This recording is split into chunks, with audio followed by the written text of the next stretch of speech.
ಆತ್ಮೀಯ ಬಂಧುಗಳೇ, ಶ್ರೀಮದ್ ಭಗವದ್ಗೀತೆ ತತ್ವ ವಿವೇಚನಿ ಟೀಕಾ ಅಧ್ಯಾಯ 5 ಕರ್ಮ ಸನ್ಯಾಸ ಯೋಗ. ಇದರಿಂದ ಇವತ್ತು 26ನೇ ಶ್ಲೋಕವನ್ನು ತಿಳ್ಕೊಳ್ಳೋಣ. ಶ್ಲೋಕ 26. ಭೋಕ್ತಾರಂ ಯಜ್ಞ ತಪಸಾಂ ಸರ್ವಲೋಕ ಮಹೇಶ್ವರಂ ಸುಹೃದಂ ಸರ್ವಭೂತಾನಾಂ ಜ್ಞಾತ್ವಾ ಮಾಂ ಶಾಂತಿ ಮೃಚ್ಛತಿ. ಅನುವಾದ: ನನ್ನ ಭಕ್ತನು ನನ್ನನ್ನು ಎಲ್ಲ ಯಜ್ಞ ಮತ್ತು ತಪಸ್ಸುಗಳನ್ನು ಭೋಗಿಸುವವನು, ಸಂಪೂರ್ಣ ಲೋಕಗಳ ಒಡೆಯರಿಗೂ ಒಡೆಯನು ಹಾಗೂ ಸಂಪೂರ್ಣ ಪ್ರಾಣಿಗಳ ಸುಹೃದನು, ಅರ್ಥಾತ್ ಸ್ವಾರ್ಥ ರಹಿತ ದಯಾಳುವು ಮತ್ತು ಪ್ರೇಮಿಯೂ ಎಂದು ತತ್ವದಿಂದ ತಿಳಿದುಕೊಂಡು ಶಾಂತಿಯನ್ನು ಪಡೆಯುತ್ತಾನೆ.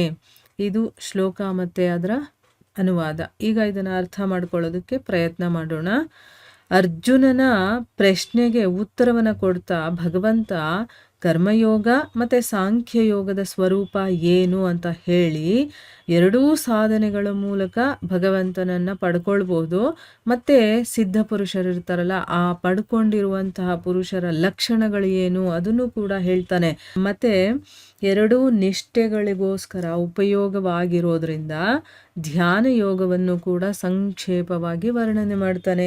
ಈಗ ಸಾಂಖ್ಯಯೋಗ ಕರ್ಮಯೋಗವನ್ನು ಯಾರು ಮಾಡಬೇಕು ಅಥವಾ ಮಾಡ್ತಾ ಇರ್ತಾರೋ ಅಂಥವರು ಧ್ಯಾನವನ್ನು ಹೇಗೆ ಮಾಡಬೇಕು ಅದನ್ನು ಕೂಡ ವರ್ಣನೆ ಮಾಡಿ ಹೇಳಿ, ಈಗ ಯಾವ ಮನುಷ್ಯ ಈ ರೀತಿ ತನ್ನ ಮನಸ್ಸನ್ನು ಮತ್ತು ಇಂದ್ರಿಯಗಳ ಮೇಲೆ ವಿಜಯವನ್ನು ಪಡ್ಕೊಂಡು ಕರ್ಮಯೋಗ, ಸಾಂಖ್ಯಯೋಗ ಅಥವಾ ಧ್ಯಾನ ಯೋಗದ ಸಾಧನೆ ಮಾಡೋದ್ರಲ್ಲಿ ತನ್ನನ್ನು ತಾನು ಅಸಮರ್ಥ ಅಂತ ತಿಳಿತಾನೋ, ಇಲ್ಲಪ್ಪ ನನಗೆ ಕರ್ಮಯೋಗ, ಸಾಂಖ್ಯಯೋಗ, ಧ್ಯಾನ ಯೋಗ ಇದನ್ನು ಮಾಡೋದಕ್ಕೆ ನನ್ನ ಕೈಯಲ್ಲಿ ಆಗಲ್ಲ ಅಂತ ಯಾರು ತಿಳ್ಕೊಳ್ತಾನೋ ಅಂತಹ ಸಾಧಕನಿಗೋಸ್ಕರ ಅಂತಾನೆ ಸುಗಮವಾಗಿ, ಅಂದರೆ ತುಂಬ ಈಸಿಯಾಗಿ ಪರಮಪದದ ಪ್ರಾಪ್ತಿಯನ್ನು ಮಾಡಿಸುವಂತಹ ಭಕ್ತಿ ಯೋಗವನ್ನು ಸಂಕ್ಷೇಪವಾಗಿ ವರ್ಣನೆ ಮಾಡ್ತಾನೆ.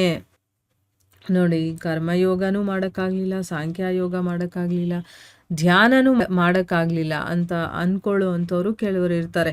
ಇಲ್ಲ, ನನಗಷ್ಟು ಸಾಮರ್ಥ್ಯ ಇಲ್ಲ ಅಂತ. ಅಂಥವ್ರಿಗೂ ಕೂಡ ಭಗವಂತ ದಾರಿಯನ್ನು ತೋರಿಸ್ತಾನೆ. ಏನು, ಅವನು ಭಕ್ತಿ ಯೋಗದ ಮೂಲಕ ಇದನ್ನು ಮಾಡ್ಕೋಬಹುದು ಅಂತ, ಪರಮಪದವನ್ನು ಪಡಿಬೋದು ಅಂತ ಹೇಳಿದ್ದಾನೆ.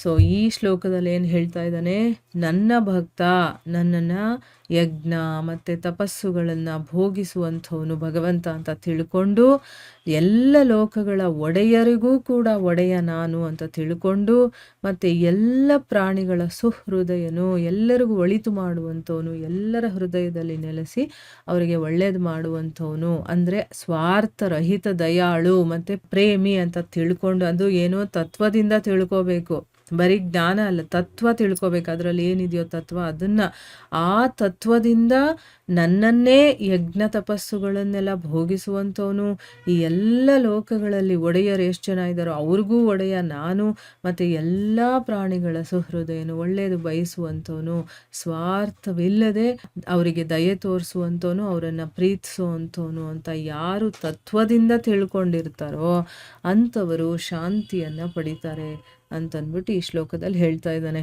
ಅಂದರೆ ಧ್ಯಾನನೇ ಮಾಡಿ ನಾವು ಸಾಧನೆ ಮಾಡಬೇಕು, ಕರ್ಮಯೋಗನೇ ಮಾಡಿ ಸಾಧನೆ ಮಾಡಬೇಕು ಅಂತ ಏನೂ ಇಲ್ಲ.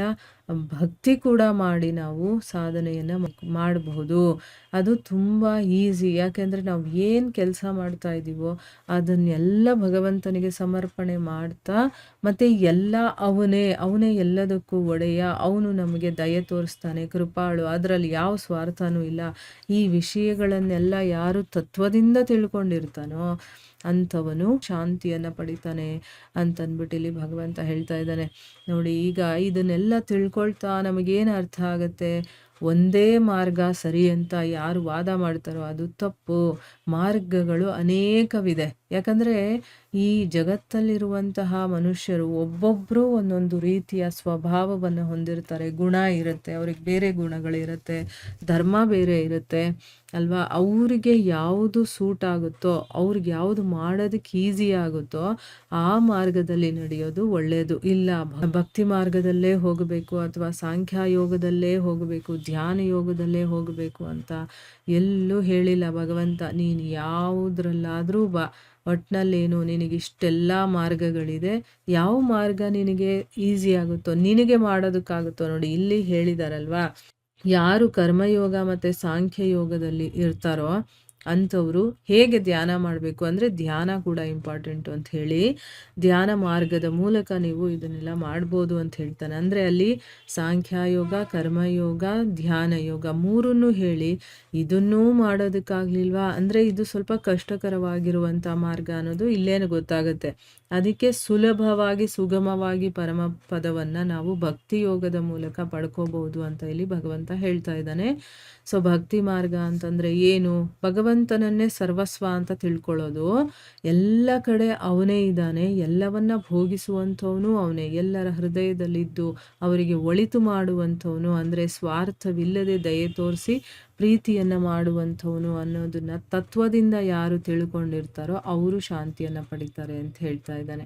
ಅಂದರೆ ಭಕ್ತಿ ಮಾರ್ಗದಲ್ಲೂ ಕೂಡ ನಾವು ಈಸಿಯಾಗಿ ಭಗವಂತನನ್ನು ಪಡ್ಕೊಳ್ಬಹುದು ಅನ್ನೋದು ಇದರಿಂದ ನಮ್ಗೆ ಅರ್ಥ ಆಗುತ್ತೆ. ಸೊ ಪ್ರಶ್ನೆಗಳನ್ನು ನಾವು ಮುಂದಿನ ಭಾಗದಲ್ಲಿ ತಿಳ್ಕೊಳ್ಳೋಣ. ಹರೇ ಕೃಷ್ಣ.